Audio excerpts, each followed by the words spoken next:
Porsche has taken the covers off its new 992 generation 911 GT3.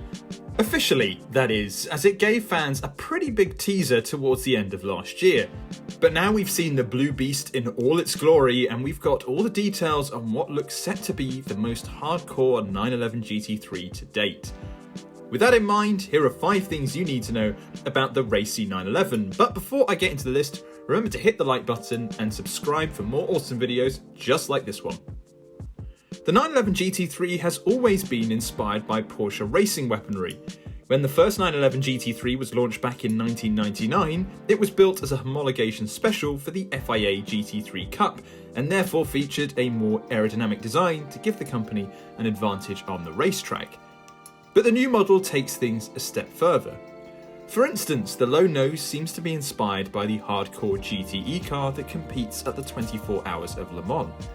Same can be said for the swan neck rear mountings on the rear wing, which connect at the top of the main plane and provide more downforce than conventional wing mounts. Now there are a bunch of upgrades that aren't inspired by the firm's factory racing cars, but still provide a boost in performance. The front end gets 2 air vents that look a bit like nostrils, and there's a beefier diffuser at the back that generates 4 times the amount of downforce than the version found on the old GT3. Now if wings aren't your thing, a touring version should follow in the near future. And going off the previous GT3 Touring, it should ditch the rear wing for a more subtle look. Not only has Porsche once again dodged turbocharging its track-focused 911, a hugely impressive feat given how stringent today's emission laws are, the company has actually managed to shoehorn the same engine as the Cup car into the back of the new GT3. And according to Porsche, the only differences are the engine mapping and exhaust system. That means the 911 GT3 ticks a lot of boxes. The motor is a 4-litre naturally aspirated flat 6 that produces 503 brake horsepower and 470 Nm of torque, and revs all the way up to 9,000 RPM. Power is sent to the rear wheels either through a 6-speed manual, yes, or a 7-speed PDK. And if you go for the latter, you'll be able to go from 0 to 62 in just 3.2 seconds. Remarkably, the GT3 sounds as good as the old model.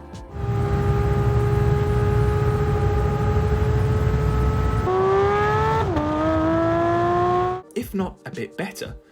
All new cars powered by dinosaur juice need particulate filters, which have a habit of smothering the exhaust note.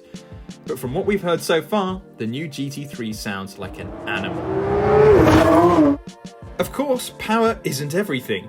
Porsche knows this very well and has stripped out the 911 GT3 to help make it the track monster we're expecting it to be.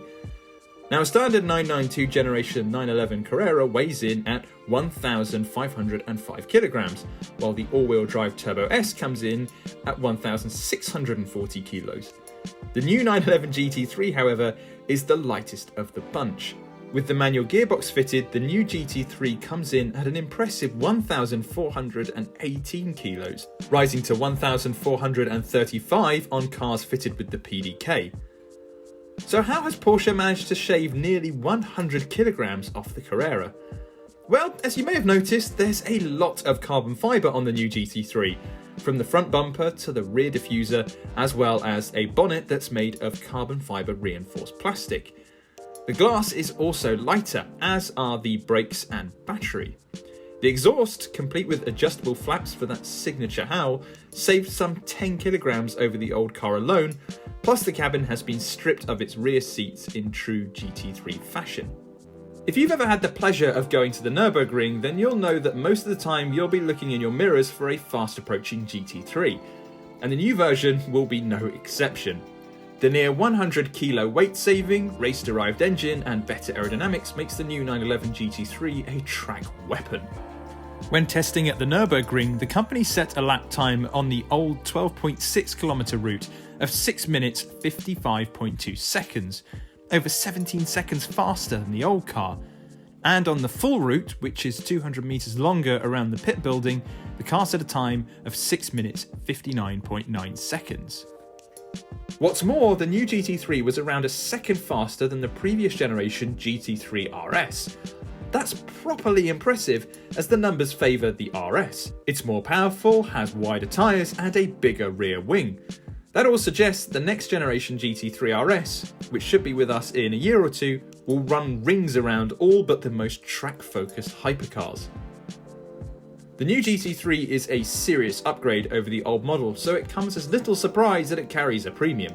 The 992 Gen GT3 costs £123,100, around 20 grand more than the old model, and that's before you start adding options. The new sharp blue paint is £2,525, bucket seats are £3,788, and carbon ceramic brakes come in at £6,498. The good news is that sales are open now, so you can spend the rest of lockdown playing with the configurator. And of course, remember to head over to yesauto.com for all the latest car news and reviews.